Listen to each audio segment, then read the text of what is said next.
In the part of the world where my father's family comes from, the woods aren't just trees and dirt. They're a living, breathing entity.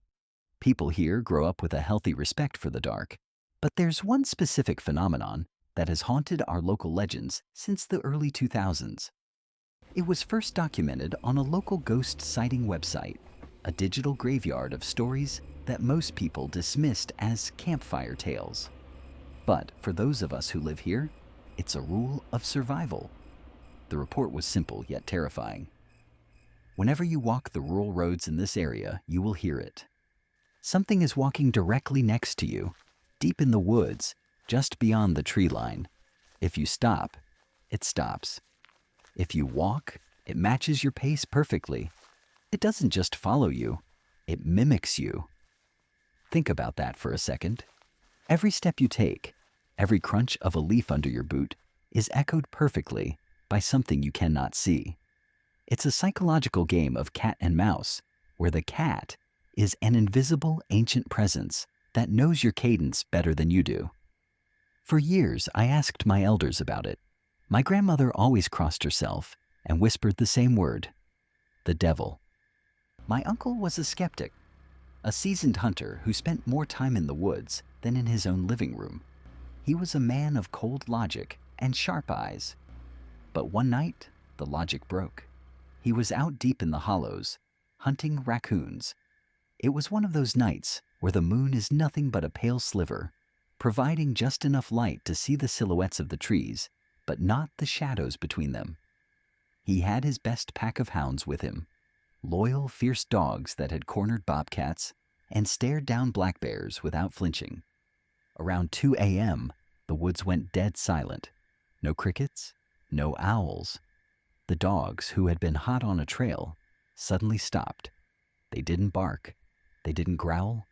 They began to cower. My uncle watched in disbelief as these brave animals tucked their tails and crawled toward his boots, whimpering like frightened puppies. Then he heard it. Something was moving through the thicket. It wasn't the heavy crash of a bear or the light skip of a deer. It was fast, rhythmic. It began to circle him. It moved in a perfect high-speed perimeter, weaving through the brush so quickly it sounded like 3 different things were surrounding him at once. My uncle raised his rifle, but there was nothing to aim at, just the sound of something mocking his every breath. He realized then that he wasn't the hunter tonight. He was the prey. He began to backtrack, his heart hammering against his ribs. The dog stayed glued to his heels. As he picked up his pace, the thing in the brush picked up its pace. When he broke into a full-blown sprint, he could hear the creature sprinting right alongside him, heavy, rhythmic thuds hitting the ground in perfect synchronization with his own footsteps. It followed him all the way to the clearing of his property. The moment he stepped into the light of his torch, the sound stopped. He ran inside, locked every bolt, and stared at the door until the sun came up. He never went night hunting again. To his dying day, he swore that the creature wasn't trying to kill him. It was trying to become him. A few years later, another story emerged that connected the dots. A close family friend lived in a cabin tucked so deep into the timber that the nearest neighbor was a 3-mile hike away. He loved the tranquility, or so he thought. My mother remembers him coming to see my grandmother every morning. He looked like a man who was rotting from the inside out. His eyes were bloodshot, his skin sallow, and his hands shook so hard he couldn't hold a cup of coffee. He told my grandmother that the presence in his house was escalating. It started with small things: plates shifting on the counter, the smell of rotting sulfur in the hallway. But then the physical siege began. At night, the house would shake to its foundations, as if an earthquake was localized only to his property. Windows would rattle in their frames until they cracked. He described a demon that wouldn't let him sleep. Every time he closed his eyes, the front door would slam open. He'd go to close it, find it locked, and as soon as he sat back down, bang, the door would fly open again. It was a war of attrition. The final straw came on a Tuesday night. He was sitting at his kitchen table when a stack of glass plates was hurled from the hutch across the room. Missing his head by inches, he fell to his knees, gripped by a sudden freezing cold. Being a man of faith, he began to pray, denouncing the entity in the name of Christ. The house didn't get quiet. It got angry. Furniture began to slide across the floor. The walls groaned.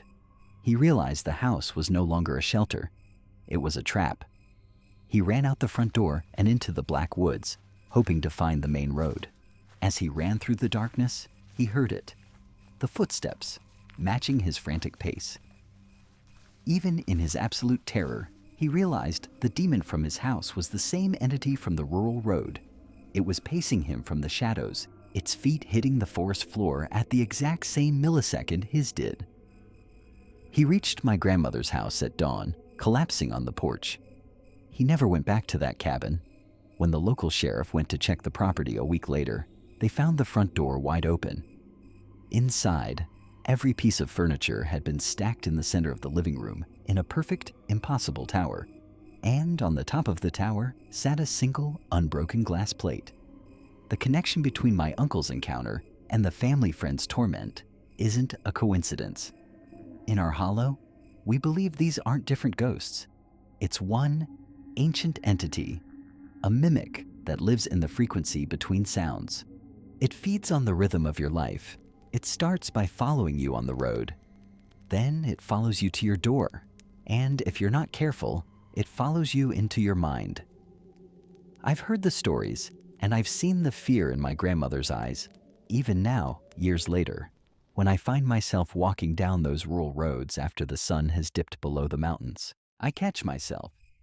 I'll purposefully take an irregular step, a skip or a stumble, just to see if the woods skip with me. And every time, without fail, the woods skip back,